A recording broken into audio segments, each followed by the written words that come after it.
Bismillahirrahmanirrahim. Assalamualaikum warahmatullahi wabarakatuh. Alhamdulillah wassalatu wassalamu ala nabiyillah wa ala alihi wa sahbihi ajma'in. Amma ba'du. Wa qala Allah Ta'ala fil Qur'anil Karim wa laqad yassarna al-Qur'ana lidzikri fahal min muddakir. Shadaqallahul azim. Baik, alhamdulillah. Insyaallah akan dijelaskan pengembangan materi pembelajaran Al-Qur'an, yaitu mengembangkan potensi pada instrumen dari dalam diri untuk meningkatkan pembelajaran Al-Quran. Sebelumnya perkenalkan, saya Adi Kurniawan, mahasiswa Universitas Muhammadiyah Surakarta, Fakultas Ilmu Agama Islam, Program Studi Ilmu Al-Quran dan Tafsir. Baik, kita lanjutkan.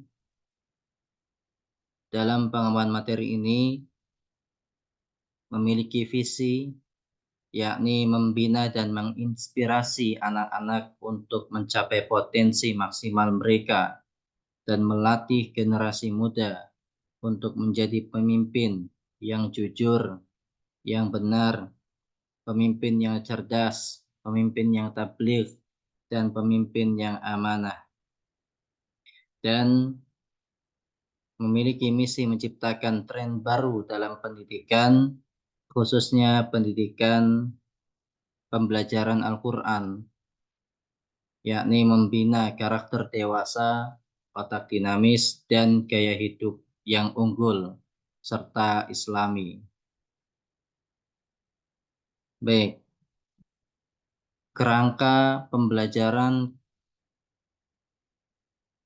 dalam pengembangan pembelajaran Al-Quran terdiri dari yang pertama, mature character, yaitu karakter dewasa. Yang kedua, dynamic brain, otak yang dinamis. Yang ketiga, photographic memory, ingatan fotografis. Kemudian akan lebih rinci dibahas dalam beberapa poin, yakni ada fokus, kemudian ada emosi, kemudian memori, reseptor, komprehensif, pemahaman, dan confident, kepercayaan diri.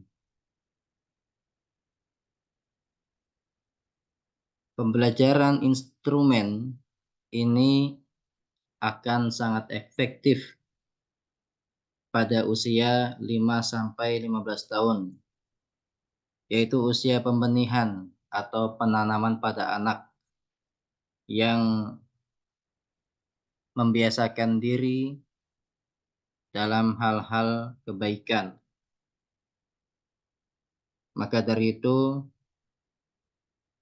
pengembangan media dalam pembelajaran Al-Quran ini harus segera diterapkan pada anak usia 5-15 tahun, yang insya Allah akan efektif dicerna. Allah SWT berfirman dalam Al-Quran, فَأَقِمْ وَجْهَكَ لِلدِّينِ حَنِيفًا فِطْرَةَ اللَّهِ الَّتِي فَطَرَ النَّاسَ عَلَيْهَا لَا تَبْدِيلَ لِخَلْقِ اللَّهِ ذَلِكَ الدِّينُ الْقَيِّمُ وَلَكِنَّ أَكْثَرَ النَّاسِ لَا يَعْلَمُونَ.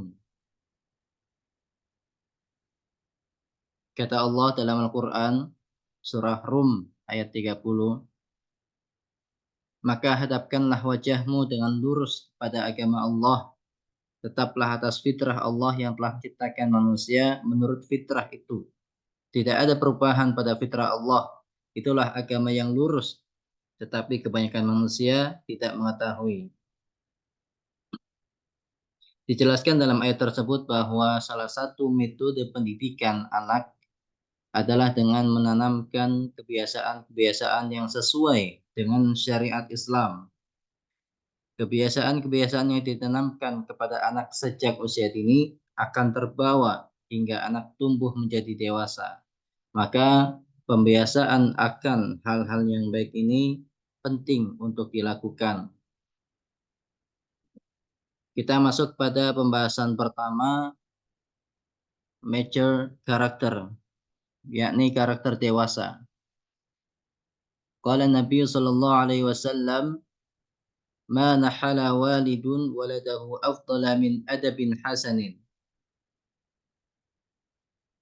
Nabi Muhammad sallallahu alaihi wasallam bersabda, tidak ada pemberian seorang ayah untuk anaknya yang lebih utama daripada pendidikan tata krama yang baik.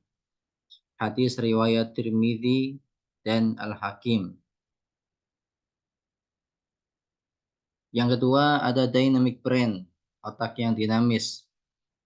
Dalam Al-Quran dikisahkan seorang tokoh yang soleh, yakni Luqman Al-Hakim, yang Allah sematkan dalam surah Luqman. Wa idh qala Luqmanu libnihi wa huwa ya'idhuhu ya bunayya la tusyrik billah inna syirka la dhulmun 'adzim. Dan ingatlah ketika Luqman berkata kepada anaknya ketika dia memberi pelajaran kepadanya, wahai anakku, janganlah engkau mempersekutukan Allah. Sesungguhnya mempersekutukan Allah adalah benar-benar kezaliman yang besar. Surah Luqman ayat 13. Jelaskan bahwa salah satu metode yang dapat dilakukan untuk mendidik anak adalah melalui nasihat. Sebagaimana yang dilakukan oleh Luqman yang memberikan nasihat kepada anaknya agar senantiasa mentauhidkan Allah dan tidak sekali-kali menyekutukannya. Kemudian kita masuk pada photographic memory, ingatan fotografis. Dalam Al-Quran, masih dalam surah Luqman, Ya bunayya innaha in takum mithqala habbatin min khardalin fatakun fi sakhratin aw fis samawati aw fil ardi ya'ti biha Allah. Innallaha latifun khabir. Luqman berkata, wahai anakku, sungguh jika ada sesuatu perbuatan seberat biji sawi dan berada dalam batu, baik di langit atau di bumi, niscaya Allah akan memberinya balasan. Sesungguhnya Allah Maha Halus dan Maha Teliti. Surah Luqman ayat 16. Dari ayat ini menjelaskan bahwa segala bentuk perbuatan meski seberat biji sawi pun akan mendapatkan balasan. Hal ini perlu ditanamkan sejak dini pada diri sang buah hati agar anak-anak terbiasa melakukan perbuatan-perbuatan yang baik dan menjauhi perbuatan-perbuatan yang buruk. Baik, jadi kita masuk pada isi dari karakter dewasa. Karakter dewasa terdiri dari happy, relax, dan positif. Pembelajaran seperti ini dilakukan kepada peserta didik, baik anak-anak maupun remaja, itu dengan pembawaan yang happy, yang tidak memberi rasa tekanan terhadap peserta didik. Sehingga insya Allah akan efektif dalam mencerna apa yang disampaikan oleh pengajar. Kemudian ada relax, ada ketenangan di dalamnya. Peserta didik merasa tenang, merasa nyaman dengan pembawaan dari seorang pengajar. Kemudian yang ketiga ada positif. Seorang pengajar harus memberikan sesuatu yang positif kepada peserta didik. Dalam pembelajaran Al-Quran akan lebih banyak kepada penekanan yang mana ini bisa saja membuat peserta didik menjadi stres, depresi, atau pusing karena terlalu banyak mencerna materi. Hal ini harus dilakukan beberapa poin tersebut seperti happy, relax, dan positif.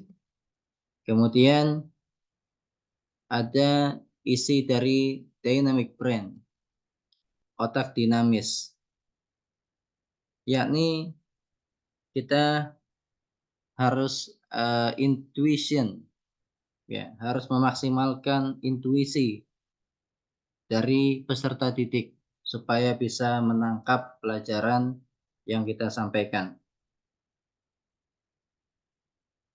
Kemudian ada inspirasi.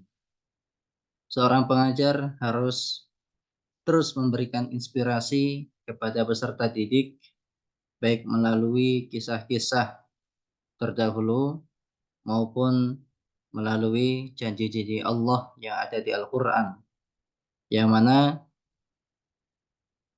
ada salah satu hadis yang mengatakan bahwa orang yang mahir membaca Al-Quran itu akan bersama para malaikat yang mulia, dan orang yang masih terbata-bata membaca Al-Quran itu akan tetap mendapatkan dua kebaikan. Hadis riwayat Muslim. Ini menggambarkan salah satu contoh bagaimana menginspirasi peserta didik supaya terus semangat dalam mempelajari Al-Quran. Kemudian yang ketiga ada inovasi. Pengajar harus bisa kreatif memberikan berbagai macam inovasi, berbagai macam metode supaya anak didik tidak merasa bosan. Kemudian yang ketiga ada balance, keseimbangan. Keseimbangan ini misalkan mengacu pada tempat.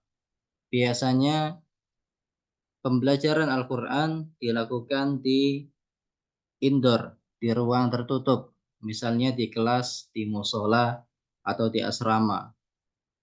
Nah, mungkin bisa dikembangkan pengajar itu mengalihkan pembelajarannya di ruang terbuka, misalkan yang mengarah kepada pemandangan hijau, misalkan yang mengarah kepada eh, yang mengarah kepada dunia luar, sehingga peserta didik tidak merasa jenuh, tidak merasa bosan. Hal ini akan sangat mempengaruhi otak dinamis dalam pembelajaran Al-Quran. Apalagi misalkan pembelajaran tahfiz Al-Quran yang banyak penekanan terhadap ingatan, daya ingat. Maka dalam hal ini perlu dilakukan beberapa poin yang ada di dalam otak dinamis. Kemudian yang ketiga ada isi dari photographic memory atau ingatan fotografis. Nah, ini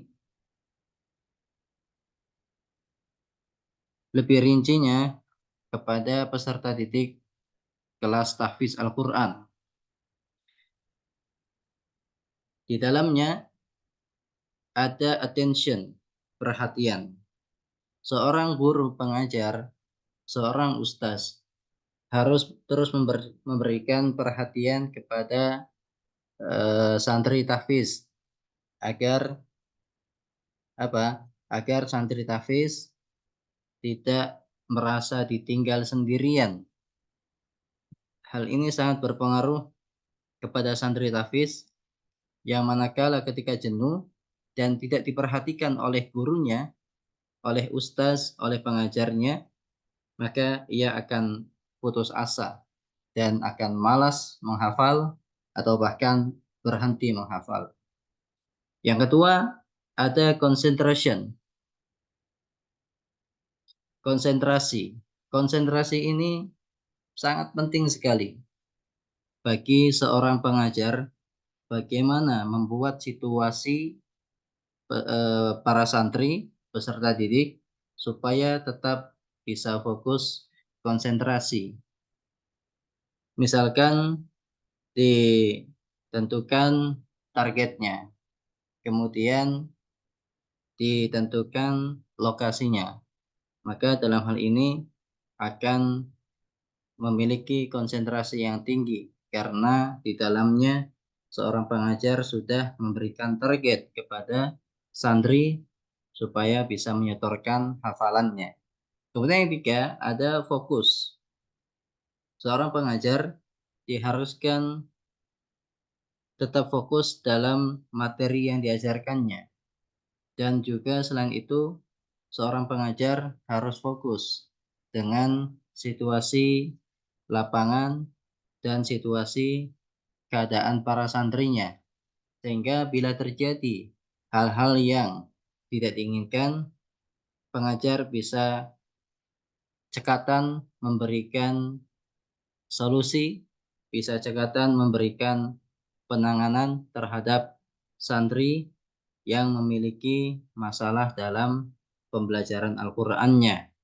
Dalam poin fokus ini akan mudah terlihat mana santri yang memiliki progres yang bagus dan mana santri yang agak sedikit terlambat dalam mencerna materi.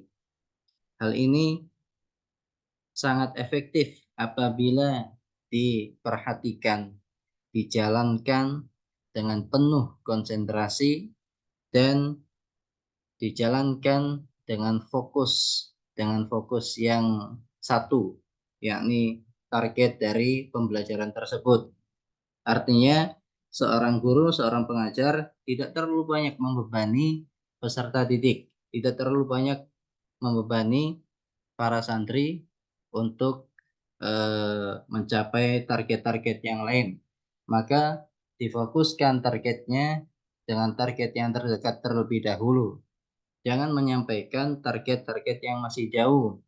Ini akan menyebabkan santri merasa stres karena sudah melihat target berikutnya harus gini sehingga menumpuk dalam pikirannya itu akan terasa berat mendaki target-target tersebut. Analoginya misalkan seseorang akan mendaki tangga, kemudian dia melihat target di atas atau melihat tangga-tangga yang berada di tengah dan dia merasa stres karena tangga-tangganya masih banyak yang belum dinaiki. Jadi yang terjadi adalah seseorang tersebut tidak jadi menaiki tangga. Maka yang harus dilakukan adalah fokus melangkah dari tangga ke tangga berikutnya yang paling terdekat. Hal ini analogi dari fokus itu menyampaikan ilmu, menyampaikan materi itu juga harus secara perlahan-lahan, sebagaimana kita membaca Al-Quran juga harus perlahan-lahan. Dan Allah berfirman dalam surah Al-Muzammil ayat 4, "Warattilil Qur'ana tartila." Dan bacalah Al-Quran itu dengan tartil, dengan perlahan-lahan, tidak terburu-buru. Insya Allah akan mencapai target-target yang ditentukan. Nah, jadi dari hasil ketiga pembahasan tersebut, goalnya pembelajaran dan pelatihan ini itu insya Allah akan menghasilkan dominan brain, otak yang dominan, sehingga akan terlihat santri ini akan lebih dominan ke bagian mana. Misalkan dalam pembelajaran Al-Quran, itu di dalamnya ada tajwid, ada makharijul huruf, kemudian dan lain-lain ada tahfiz. Nah, santri ini akan terlihat dia lebih menonjol di tajwidnya atau di tahfiznya, atau dia lebih menonjol di pemahamannya, di artinya. Karena setiap orang itu berbeda-beda dalam memahami atau dalam menerima suatu materi. Kemudian goal yang kedua ada brain speed, kecepatan otak, kecepatan berpikir. Sehingga santri yang mengalami kesulitan dilatih terus-menerus dengan beberapa poin yang disebutkan tadi itu akan akan memberikan kecepatan dalam otaknya sehingga ia akan segera menemukan solusi manakala kesulitan menghafal Al-Quran misalnya. Kemudian ada goal yang ketiga, yaitu konsentrasi. Seorang santri bisa lebih konsentrasi apabila diperhatikan, apabila diberikan motivasi, diberikan inspirasi, dan diberikan keseimbangan. Misalkan keseimbangan tadi yang disebutkan adalah contoh lokasi tempat, tempat menghafal Quran, tempat halaqah, atau tempat pembelajaran materi. Itu tidak hanya di kelas, mungkin bisa dicoba sekali-kali di outdoor, di luar ruangan. Maka dalam hal ini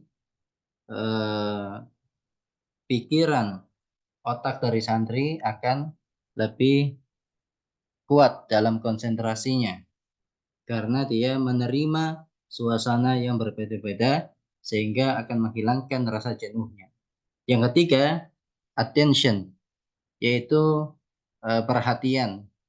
Perhatian dari hasil pembelajaran 3 poin yang disebutkan tadi akan menghasilkan perhatian yang lebih pada santri. Perhatian terhadap apa? Perhatian terhadap materi yang dihadapinya, materi tahfiz, materi tajwid, ya, ataupun materi-materi lainnya. Seorang santri apabila diberikan target, dari target itu diberikan perhatian oleh gurunya, pengajarnya, maka seorang santri juga akan muncul perhatian terhadap materi yang dihadapinya. Kemudian yang selanjutnya yaitu goalnya adalah sleep quality, yaitu kualitas tidur. Dari jadwal yang sudah ditentukan dan dengan pembelajaran instrumen yang disampaikan tadi, itu akan menghasilkan tidur yang berkualitas. Kenapa? Karena santri melewati hari tersebut itu melewatinya dengan penuh semangat karena diperhatikan, diberikan motivasi, ada inspirasi, dan diberikan keseimbangan dalam belajarnya, dalam proses kegiatan belajarnya. Kemudian goal berikutnya ada brain quality, otak yang berkualitas.